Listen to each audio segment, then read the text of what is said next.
Welcome to Talking with the Animals, an exploration of animal communication. Join animal communicator, craniosacral therapist, and NES practitioner Caroline Pope as she discusses how to understand other species as they truly are, not just from the human perspective. That's right, Mecco. Discover how communicating with our four-legged friends can open up a whole new world for both of you. And now, your host and Australia's most recognized and well-known animal communicator, Caroline Pope.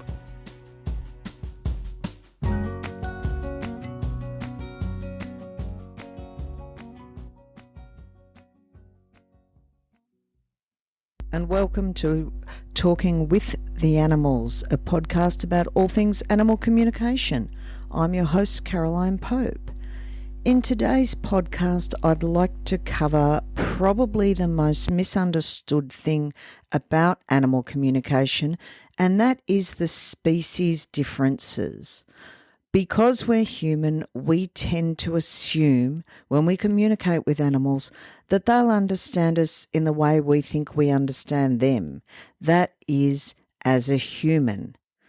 However, nothing can be further from the truth. You're not going to roll in horse poo and eat it. Your dog is.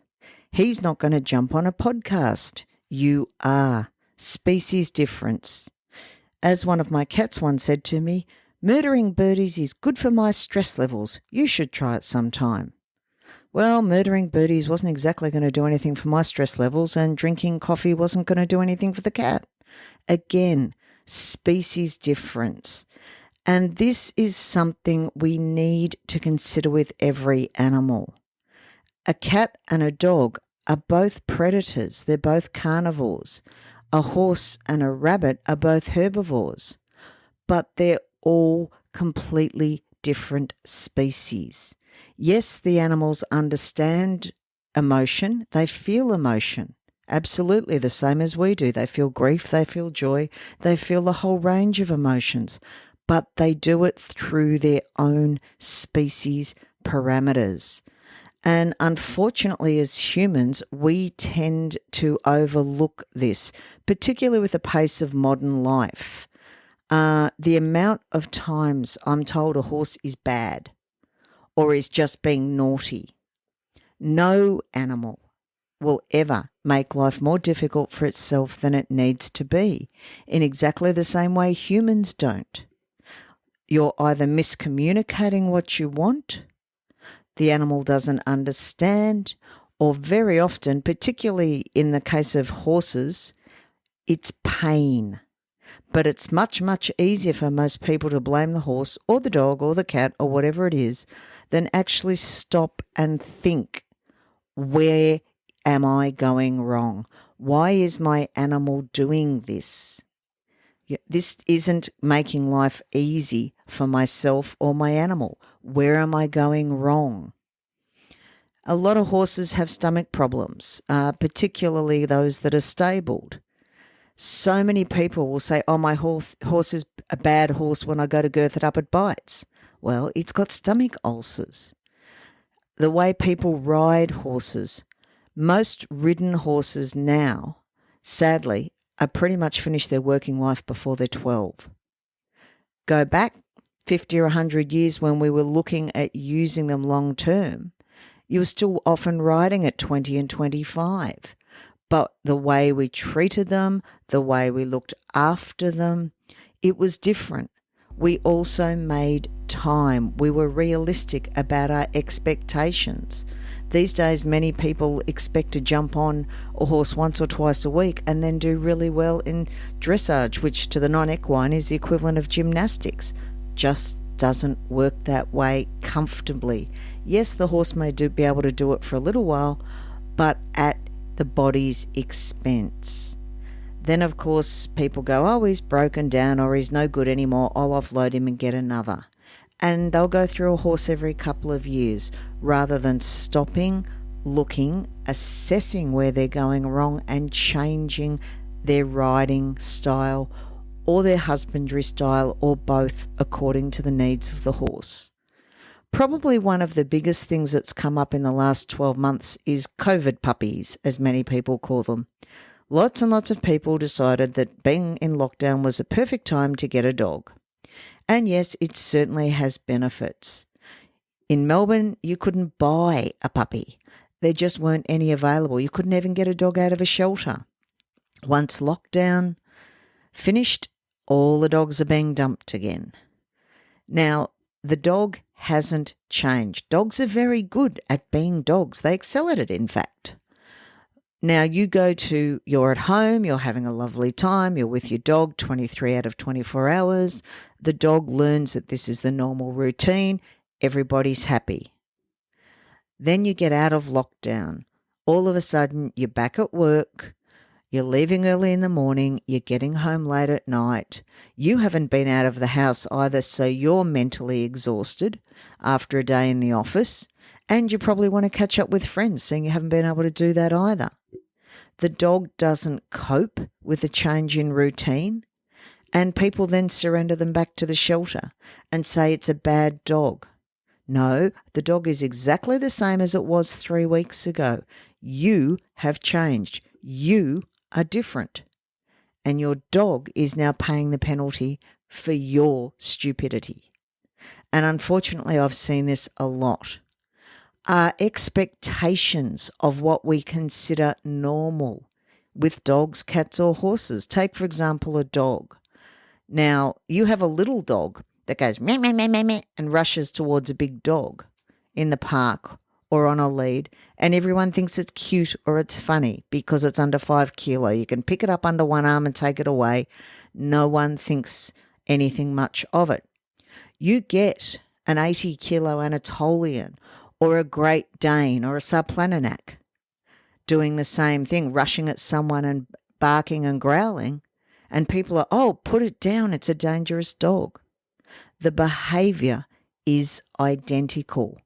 It is humans that have decided one is acceptable and the other is not. You have a cat that hunts mice. People think it's great, particularly if you're on a farm. That's what cats do. Everybody's happy if it murders a mousie. If the child's rabbit from next door gets under the fence and then a dog kills it, that's a really bad, dangerous dog, according to a lot of people. Both times, the animals are following their natural instincts. We are the one that have decided that one is acceptable and one is not. Species difference. You're not going to expect a horse to be able to jump on a computer and understand it.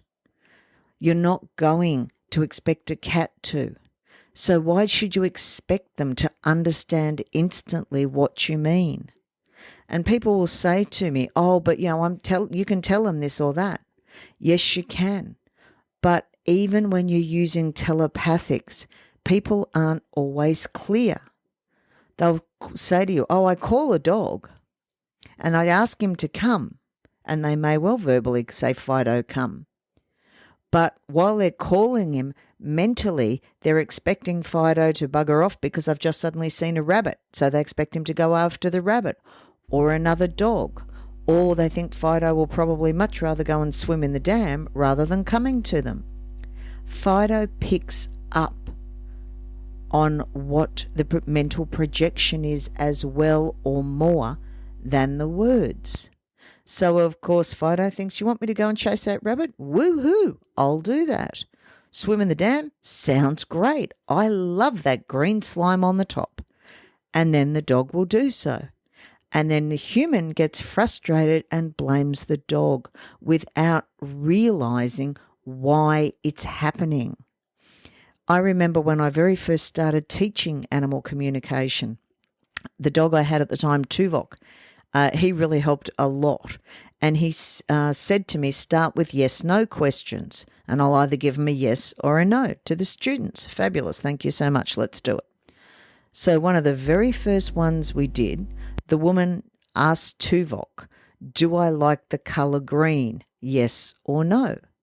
Half the class got yes, half the class got no. And when I asked Tuvok what was going on, I got a very disgruntled ask her. So when we asked the woman, she said, Well, at first I thought, no, I didn't like green because I never wear green clothes. But when I thought about it, my kitchen's painted green. The woman was an artist, and I do use green in a lot of my paintings. So I suppose, yes, I do actually really like green. So with what one would think is a simple answer, yes or no, it isn't necessarily. We change our thoughts a lot. What we call being polite. Hey, how you doing? Yeah, I'm good. Yourself? You've just run over your cat, your dog died yesterday, and you're about to be evicted from your house. But you're not going to tell people that, yeah, I'm great. Now, we can call it lying, because essentially it is, or we can call it being polite. But your energy and your voice do not match. They're not congruent. And an animal will pick up on that. Animals don't do that. If you're having a bad day, they see you're having a bad day. They don't take it personally. But smiling and talking to someone while not liking them, that isn't a natural behaviour for a dog or a cat. One of my previous dogs, it was always a dead giveaway because I'd be standing there and he'd be sitting at my feet snarling at the person. They always knew I didn't like them. It didn't matter what I did. Max was a mirror. It showed. We all do this without realising. We are always sending mental pictures to our animal friends. A lot of horse riders wonder why they do so much better when they're having an instructor than when they're practicing by themselves. And the instructor might say, right, go down the long side. When you get to, letter H, you're going to collect your rein. When you get to S, you're going to start doing a canter, etc., etc. So what they're doing is as they're coming along the long side, they're mentally preparing, they're imagining when they're getting to that magic letter, they're going to pick up their rein, put the leg on and ask the horse to canter. So of course, the horse is picking up on all of this. A lot of good trainers are people that actually project very well. 99 horses out of 100, I go to here, horse does this. So, of course, the picture becomes very, very clear. The horse picks up on it and goes, oh, that's what you want me to do. Fine. And off we go. Horse will do it very well for the trainer. But then, of course, the human gets the horse back and their perspective or memory is of every time they ask the horse to canter, it may pig root. So the horse who's never pig rooted for the trainer and he hasn't seen that behaviour at all, it may well happen while the owner's there. Again, it's what we're sending. This is the species differences. We have to be aware. Do a meditation sometime for those of you that meditate and put yourself in an animal body. You'll feel how differently they see the world, they move. Feel where they are within the body and in relation to the ground. Most humans are so disconnected from the earth. Most animals are not. And of course, this adds stuff on as well. Then you have the people that say, oh, it's not a dog, it's a four-legged human. And unfortunately, we're doing more and more of this. We have puppuccinos. I've even seen doggy weddings, don't start me, all these sorts of things. Now, little Fido might be very happy in his little coat. Sonny's, not so much. Puppuccinos, most dogs I see that people have at cafes are not happy dogs. They're stressed. They feel out of control. They're tucked in under. Many people nearly stand on them. Have a look next time you see a dog at a cafe. Chances are it's not as happy as the owner thinks. But these are the things we like to do to dogs. Most dogs are very happy to go rolling in horse poo, chasing rabbits.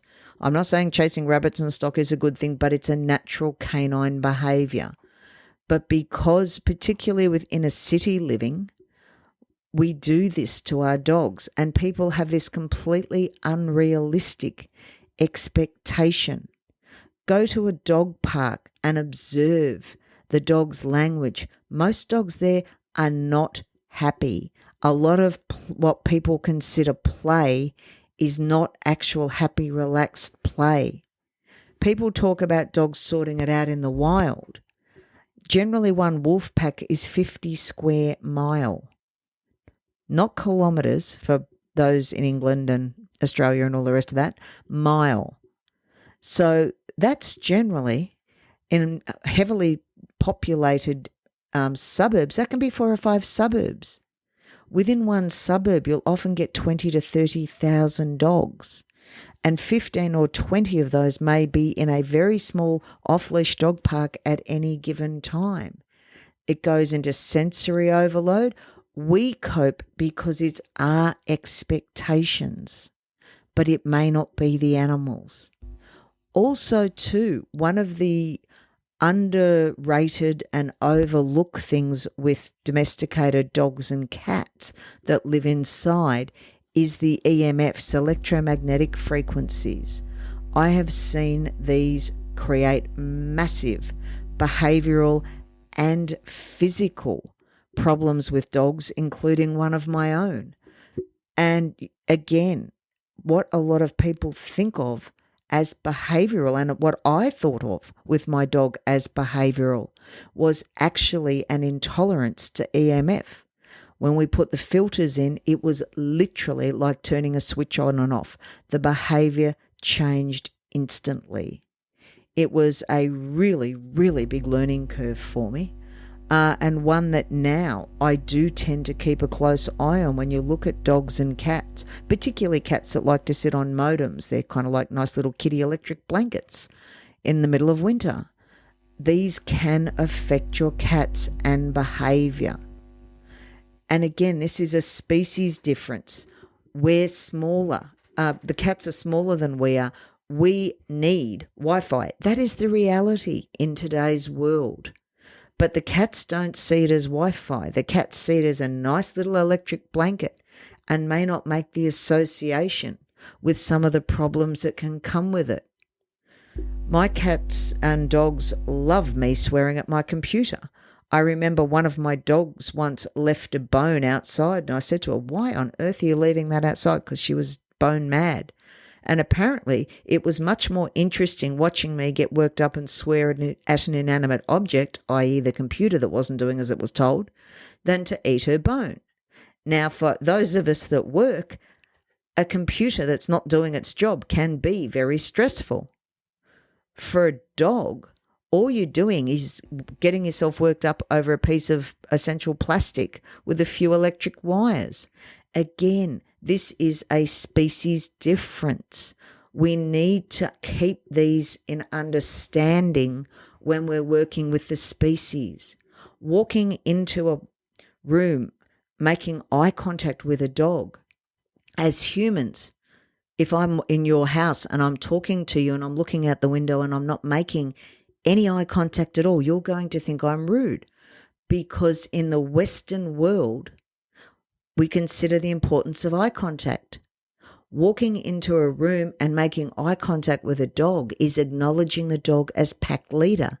You are sending a completely different message to the dog than most people realize. This is a species difference. So when you're next getting worked up about your dog or your cat, or you think you're not doing things right, stop and have a think. What would a cat naturally do in the wild?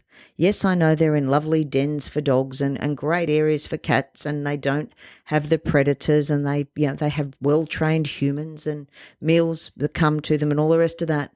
But all those instincts are still there. That all those species things are still hardwired into them. They still want to murder birdies for their stress levels. This is what cats do. So please, next time you're looking at an animal and getting frustrated, take a step back and try and understand why your animal is doing as it is. They're not trying to make life difficult. They're not being naughty. There is always, always, always a reason for the behaviour. I'd like to thank you for taking the time to listen to the podcast today. If you like what you hear, please remember to subscribe and like. If you have any questions, any comments, any topics you'd like me to cover in an episode, please drop me a line at caroline@caroline-pope.com. Thanks again for listening, and remember, until next time, learn to talk with the animals. Thank you for listening to Talking with the Animals. To learn more about Caroline and the services she provides, visit caroline-pope.com. You can also find her on Facebook at Caroline Pope Animal Communicator, CST, and NES Therapy. Are you ready to change the way you see your world and the animals in it? Well, we know his answer. Don't forget to subscribe, and see you next time.